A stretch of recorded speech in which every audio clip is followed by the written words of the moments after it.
झुमका ही नहीं, राजनीति भी खो जाती है बरेली के बाजार में। जी हाँ, झुमके और बर्फी के अलावा बरेली राजनीति में भी खासा दबदबा रखती है। रोहेलखंड क्षेत्र का बरेली केंद्र है। केंद्रीय मंत्री रहे संतोष गंगवार यहीं से सांसद हैं। इसके अलावा पीलीभीत सांसद वरुण गांधी भी इसी क्षेत्र से आते हैं। यहाँ समय समय पर सत्ता बदलती रहती है। उत्तर प्रदेश के बरेली जनपद का इतिहास प्राचीन धरोहर से जुड़ा हुआ है। उत्तरी पंचाल की राजधानी अहिछत्र के भव्य भग्नावशेष बरेली की औल तहसील में रामनगर नामक गांव में पाए जाते हैं। यहाँ गुप्तकालीन सिक्के भी मिले हैं।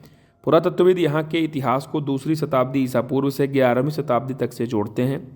पुरातात्विक इतिहास विभाग रोहेलखंड विश्वविद्यालय द्वारा भी अनेकों क्षेत्र जैसे तिहार खेर, पचौमी, रहटुइया, कादरगंज तथा सेंथल में अनेक पुरातन टीलों की खोज की गई है। महाभारत महाकाव्य के अनुसार बरेली क्षेत्र द्रौपदी की जन्मभूमि है। देश के स्वतंत्रता संग्राम में भी बरेली का अतुलनीय योगदान रहा है। भारतीय राष्ट्रीय कांग्रेस के खिलाफत संघर्ष में बरेली का विशेष योगदान रहा। महात्मा गांधी ने उस समय 2 बार बरेली यात्रा की थी। गांधी जी के सविनय अवज्ञा आंदोलन का बरेली में प्रचुर असर देखा गया। आचार्य नरेंद्र देव की अध्यक्षता में कांग्रेस की कई सभाएं भी बरेली में हुई। कई गणमान्य नेता जैसे जवाहरलाल नेहरू, रफरी अहमद किदवई, महावीर त्यागी, मंजूर अली इत्यादि स्वतंत्रता संग्राम में बरेली के जेल में रहे हैं। 6वीं शताब्दी ईसा पूर्व में बरेली अब भी पांचाल क्षेत्र का हिस्सा था, जो कि भारत के 16 महाजनपदों में से एक था। 4वीं शताब्दी के मध्य में महापद्मनंद के शासनकाल के दौरान पंचाल मगध साम्राज्य के अंतर्गत आया तथा इस क्षेत्र पर नंद तथा मौर्य वंश राजवंश के राजाओं ने शासन किया।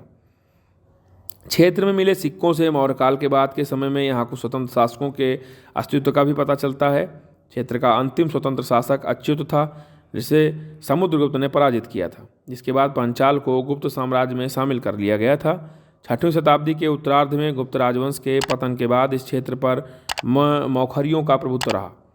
बरेली की कुल आबादी 45 लाख है। बरेली में कुल 6 तहसील, 15 ब्लॉक, 29 पुलिस स्टेशन और 2070 गाँव हैं। बरेली की औसत साक्षरता 59% है। बरेली की अधिकतर जनसंख्या ग्रामीण क्षेत्रों में निवास करती है। यहाँ महिलाओं की साक्षरता दर पुरुषों की अपेक्षा बेहद कम है। 2011 के आधिकारिक जनगणना के अनुसार बरेली एक हिंदू बहुसंख्यक जिला है। जिले में हिंदुओं की जनसंख्या 63.64% है, जबकि मुस्लिमों की आबादी 34.54%। राजनीतिक दृष्टि से बरेली जनपद में 3 लोकसभा सीटें हैं। बरेली से भाजपा के संतोष गंगवार, आंवला से भाजपा के धर्मेंद्र कश्यप और पीलीभीत से भाजपा के वरुण गांधी सांसद हैं। बरेली में विधानसभा की 9 सीटें हैं, जिनमें बहेरी से भाजपा के छत्रपाल सिंह, मीरगंज से भाजपा के डीसी वर्मा, भोजीपुरा से भाजपा के बहोरल लाल मौर्य, नवाबगंज से ही भाजपा के केसर सिंह, फरीदपुर से भाजपा के श्याम बिहारी, पिथारी चैनपुर से भाजपा के राजेश कुमार मिश्र, बरेली से अरुण कुमार, बरेली कैंट से राजेश अग्रवाल और आंवला से धर्मपाल सिंह विधायक हैं।